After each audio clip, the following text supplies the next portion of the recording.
மத்திய பிரதேசத்தில் விஐடி போபால் பல்கலைக்கழகத்தின் 6ஆம் ஆண்டு பட்டமளிப்பு விழா நடைபெற்றிருக்கு. இதுல 2572 இளங்கலை பட்டதாரிகளும் 503 முதுகலை பட்டதாரிகளும் பட்டங்களை பெற்றிருக்காங்க. மேலும் 18 பேருக்கு முனைவர் பட்டங்களும் வழங்கப்பட்டிருக்கு. விஐடி போபால் பல்கலைக்கழக வேந்தர் டாக்டர் ஜி சுவாமிநாதன் இந்த விழாவில் பங்கேற்று நிகழ்ச்சிக்கு தலைமை தாங்கியிருக்காரு. விஐடி துணைத் தலைவர் சங்கர் விஸ்வநாதன், விஐடி போபாலின் உதவி துணைத் தலைவர் காதம்பரி விஸ்வநாதன் உள்ளிட்டோரும் விழாவில் பங்கேற்றிருக்காங்க. விழாவில் பேசிய காதம்பரி விஸ்வநாதன், தொடர்ந்து 3 ஆண்டுகளாக விஐடி போபால் பல்கலைக்கழக மாணவர்களில் 90% பேர் மிக சிறப்பான வேலைவாய்ப்புகளை பெற்று வருவதாக பெருமிதத்துடன் குறிப்பிட்டிருக்காங்க.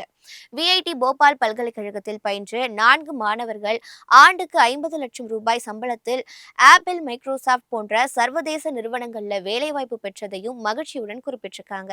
இதன் மூலம் பல்கலைக்கழகம் கடந்த 3 ஆண்டுகளாக சர்வதேச வேலைவாய்ப்புகளை உறுதிப்படுத்துவதில் தடம் பதித்திருப்பதாகவும் காதம்பரி விஸ்வநாதன் கூறியிருக்காங்க.